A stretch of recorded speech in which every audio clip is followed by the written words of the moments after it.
Sir, दुनिया में इतनी ज़्यादा अफरा तफरी मची हुई है, इस सब का मूल कारण क्या हो सकता है?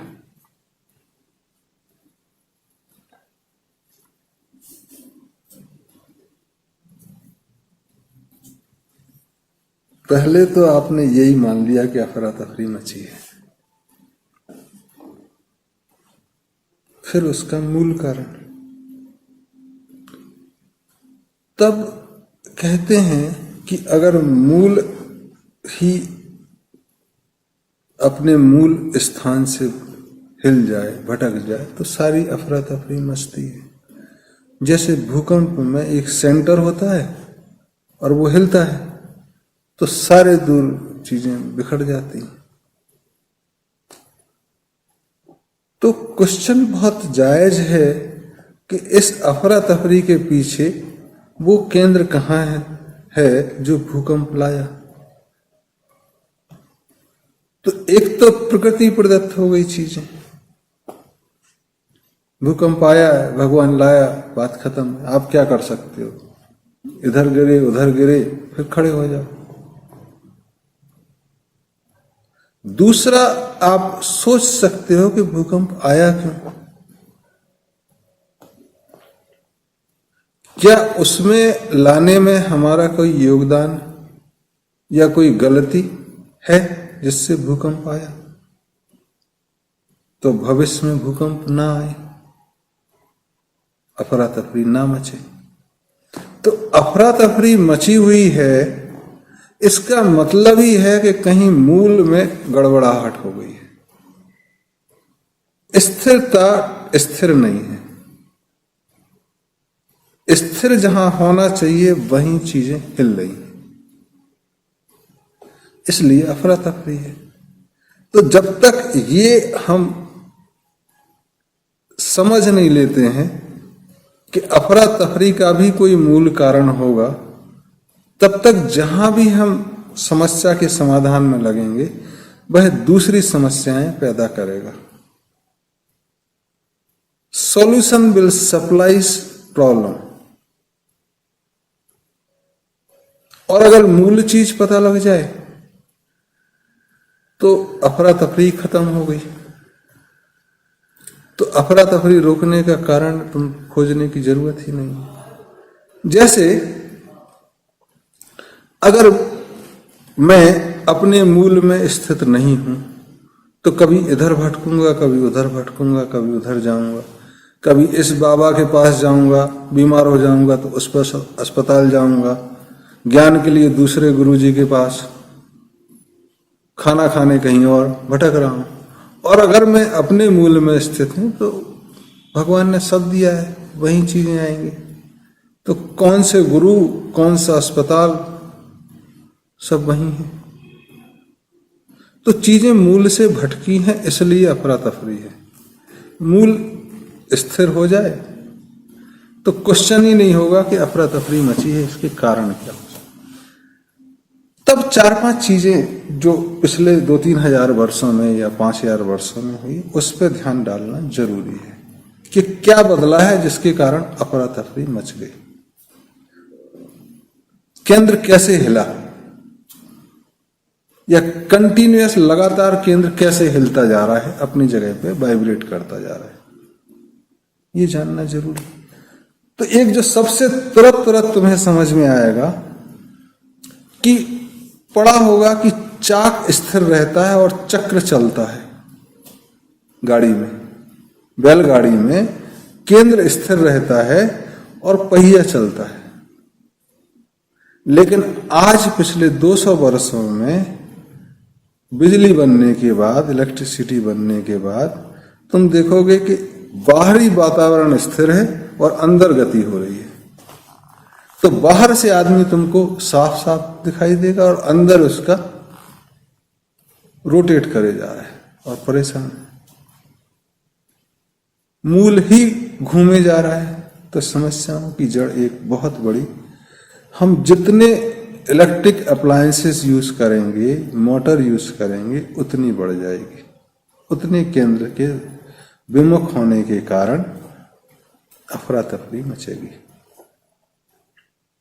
तो जहां समस्या है वहीं समाधान है। समस्या मोटरों के कारण आई है, उसके अनाप शनाप प्रयोगों के कारण आई है, बिना सोचे समझे चीजों के चलने के कारण। तो सोच शुरू कर दो, जितना सम्यक हो उतना करो। ऑप्टिमाइजेशन इज नेसेसरी, कि कितना केंद्र घुमाने पे तुम कंफर्टेबल हो, आराम से हो, उतना मोटरों में चलो। जहां खुद ही अव्यवस्थित हो गए वहां मोटर छोड़ दो। तो एक गांधी जी आए कि सारी चीजें छोड़ दो मशीन में, फिर फंस गए। सिंगर सिलाई मशीन की तारीफ कर दी, चश्मे की तारीफ कर दी, और ये सोचे ही नहीं कि सिंगर सिलाई मशीन बनाने के लिए कितनी मशीनें लगेंगी, और उन मशीनों को बनाने के लिए कितनी मशीनें लगेंगी, और उन मशीनों को बनाने के लिए कहां कहां से माइंस खोदी जाएंगी, लोहा आएगा, उससे स्टील बनेगा, उसकी इंडस्ट्री से। तो एक पूरा का पूरा कारखानिया चीजें। एक तरफ आप विरोध कर रहे हो और उसका उपयोग कर रहे हो, फिर कहते हो कि शरीर भी एक मशीन है, तो फंस जाती हैं चीजें। तो सम्यक पे आना चाहिए चीजें, और वो समाधान देगा। तो कभी चाक भी घूमे और कभी चक्र भी घूमे और कभी केंद्र भी घूम जाए। तो एक गड़बड़ यहां हुई। दूसरी चीज जो तुम कहोगे कि विकासवाद का सिद्धांत या जैसे भी प्रकृति है कि चीजें ना से शुरू होती हैं। बच्चा होगा वो ना जल्दी बोलेगा, नहीं, और जैसे जैसे वो बूढ़ा होता जाता वो ना हा में परिवर्तित होती जाती है। तो चीजें जो शुरू होती हैं वो अव्यवस्थाओं से शुरू होती हैं और व्यवस्थाओं पे जाती हैं। तो आज अगर अफरा तफरी मच रही है तो ये मान के चलो कि कल चीजें ठीक होने के कगार पे हैं। तो चीजों को आराम से लेना। पाप का घड़ा भर गया, घड़ा फूटेगा, चीजें ठीक हो जाएंगी। फिर पाप बिखर जाएगा, फिर धीरे धीरे चीजें ठीक होंगी। तो पाप कहीं जाएगा नहीं, वो धीरे धीरे। जैसे महाभारत में एक बहुत छोटी सी चीज आती है कि गंगा मां से पूछा कि सुना तुम पाप धोते हो? तो बोले हाँ। तो बोले इतने जन्मों जन्मों से, युगों युगों से, त्रेता युग, द्वापर युग तुम पाप धोते आ रहे हो, तो तुम्हारे पास तो बहुत पाप इकट्ठे हो गए होंगे। तो तुमसे बड़ा पापी तो कोई दुनिया में नहीं होगा, सबके पाप तुम्हारे पास इकट्ठे हैं। तो तुम शुद्धता कैसे बनाए रखते हो? बोले हमको क्या करना, हम तो बह के समुद्र में जाते हैं, तो सारा का सारा ट्रांसफर। तो समुद्र से पूछा कि तुम क्या करते हो भाई? हमको क्या कहना, सूरज चमकता है नीचे से ऊपर बादलों में। बादलों से पूछा कि तुम्हारे पाप तो इकट्ठे हो गए, गंगा समुद्र में दे दी है, समुद्र सूरज के कारण तुम्हारे पास, तुम क्या करते? हमको क्या करना, हम बरस जाते हैं।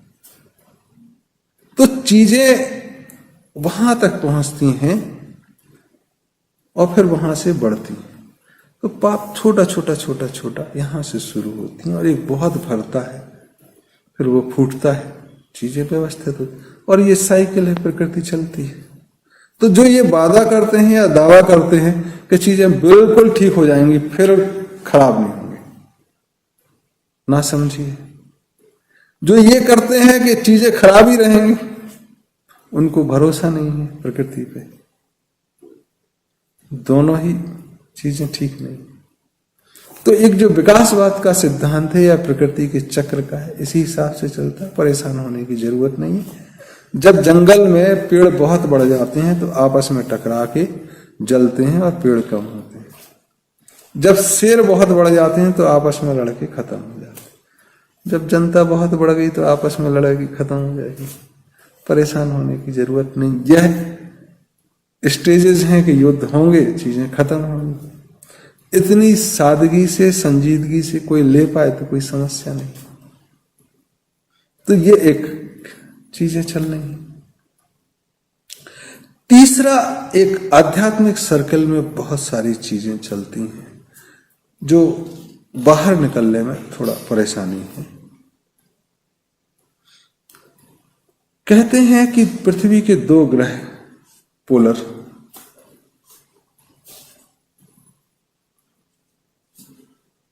और पृथ्वी जब चक्र लगाती है तो आपस में ऐसे ऐसे भी घूमती है अपने केंद्र पे। तीसरा, एक बरमूडा ट्रायंगल भी सुना होगा जो चीजों को खींचता है। तब आध्यात्मिक क्षेत्र में कहा जाता है कि यह स्थिरता का प्रतीक नहीं है।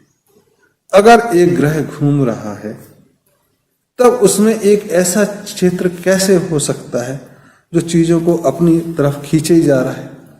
वो कहीं ना कहीं तो दूसरी जगह निकल रहा होगा। ब्लैक होल सक्शन कंटिन्यूस कोई भी क्षेत्र नहीं कर सकता है अगर उसका एग्जॉस्ट ना हो, क्योंकि वैक्यूम बना ही नहीं रह सकता है। तो अगर बरमूडा ट्रायंगल में वैक्यूम बना हुआ है तो किसी क्षेत्र से वो एग्जॉस्ट हो रहा होगा। तब ऐसा आध्यात्मिक क्षेत्र में चर्चा है कि जो राम सेतु है वो बरमूडा ट्रायंगल के बिल्कुल विपरीत क्षेत्र में है, और जो रामचंद्र जी ने सेतु बनाया था वह उसको व्यवस्थित करने के लिए था, और जब से वो सेतु टूटा है अफरा तफरी मच गई। तो जब पृथ्वी ही अव्यवस्थित है, अपने चक्र में घूम रही है परेशान सी, तो उस पर रहने वाले जीव जंतु प्राणी जगत कैसे व्यवस्थित हो सकता है? तो वह कहते हैं कि राम सेतु या उस जगह को जो इंडिया और श्रीलंका के बीच में है उसको अगर हम ढक देंगे तो बरमूडा ट्रायंगल का सक्शन बंद हो जाएगा और चीजें स्थिर हो जाएंगी। तो रामचंद्र जी के जमाने में जो स्थिरता आई वो इस वजह से आई, और ये पूरे द्वापर युग तक चली, जो अब जाके तीसरे एरा में खराब हो गई। तो मूल कारण जो आज के युग में है पिछले 5-7 हजार वर्षों से, उसका कारण ये है। वैज्ञानिक प्रूफ अगर पूछे जाए तो इन्फ्रेंस लिए जा सकते हैं, क्योंकि बरमूडा ट्रायंगल से कोई बच के आया नहीं। एग्जैक्ट अपोजिट है, ये धरती के नक्शे से देखा जा सकता है। करके देखोगे तो चीजें पता होंगी, और ये पूरी दुनिया के लिए है, इसलिए इसमें पूरी दुनिया की इच्छा शक्ति और जो भी सज्जन शक्ति है उसका भरोसा और बहुत सारे सेजे संतित के आशीर्वाद जरूरी होंगे। तीसरा चीज कहते हैं भारत में कि जो सतयुग था वह श्रम व्यवस्था थी, सब अपनी तरफ से काम कर रहे थे तो सुखी थे। उसके बाद जो दूसरा युग आया त्रेता, उसमें जो वाइस थे, जो दुनिया को जानते हैं, जो ब्रह्म को जानते थे, ब्राह्मण, उन्होंने लीड किया और क्षत्रिय ने उनको छत्र प्रोवाइड किया या उनके आज्ञा को माना और व्यवस्था वहां से लेके आए। दूसरा जो द्वापर युग हुआ, तीसरा सतयुग त्रेता द्वापर, इसमें क्षत्रिय शीर्ष पे हुए और व्यापारी वर्ग उसके पीछे चला, और आज कलयुग में व्यापारी वर्ग सबसे आगे है और जो सेवा करने वाले हैं तथाकथित शूद्र या सर्विस इंडस्ट्री उनको चला रही है। तो पूरी दुनिया में व्यापारियों का राज है, सबको वो हर एक व्यक्ति को व्यापार की नजरिए से देखता है। वो आदमी को आदमी नहीं समझता है, वो उसको एक इंस्ट्रूमेंट, एक आइटम मानता है, कस्टमर मानता है। और समस्या इस बात से अंदाज लगाई जा सकती है कि जब आपको आदमी नहीं समझा जाए, एक कस्टमर समझा जाए जो कष्टों से मरे, तब मूल में ही गड़बड़ी हो गई। तो आज देखोगे कि दुनिया में कोई भी नियम बदलना है किसी सरकार में तो व्यापारी बदल देते हैं, और नौकर जो IAS, IPS, administrative service, judiciary service, ये उनको सपोर्ट करते हैं। तो ऐसे में मूल ही गड़बड़ हो गया। जिसको बुद्धिमान है, जिसको समझ है, उसको राज में होनी चाहिए। जो ताकतवर है उसकी सुरक्षा करे, जो चीजों को व्यवस्थित बना सकता बनिया वो व्यवस्था में लगे, और जो सेवा कर सकते हैं वो तीनों की सेवा करें। तो कहते हैं कि तीनों चीजें चलने के बाद शायद अगला कदम फिर श्रम व्यवस्था हो, जिसको आश्रम व्यवस्था कहते हैं। तो आश्रम व्यवस्था और ये वर्ण व्यवस्था एक साथ, और जो पूजा पद्धति जिसमें कहते हैं कि सबसे अधम मूर्ति पूजा, मूर्ति पूजा के बाद जप स्तोत्र, उसके बाद निराकार जो मुसलमान लोग करते हैं, काफी लोग प्रेयर करते हैं, उसके बाद मैं ही हूं ब्रह्म। ये तो धर्म आदमी से, आत्मा से परमात्मा की यात्रा, वहां पहुंचे। तो ये चौथी चीज है। ये सब मूल में कारण के कारण परेशानी है, और ये इनके समाधान भी साथ में लाते हैं। तो मूल कारण आपने पूछे तो मूल कारण ये है, और अफरा तफरी उसके आयाम है, परिणाम है।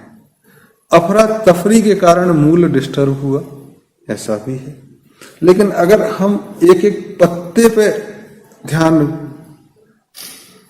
लगा के उसको ठीक करने की कोशिश करेंगे, एक एक शाखा प्रशाखा तना को कोशिश करेंगे, तो हम सफल नहीं होंगे। तो इसलिए मूल में जाना जरूरी है, मूल से ठीक करना जरूरी है। तो जहां जहां जिस दृष्टि में, चाहे वह राजनीति हो, समाज हो, धर्म हो, अर्थ हो, मूल से काम शुरू करना है और मूल में ही काम करना है। पेड़ अपने आप ठीक हो जाए। Thank you.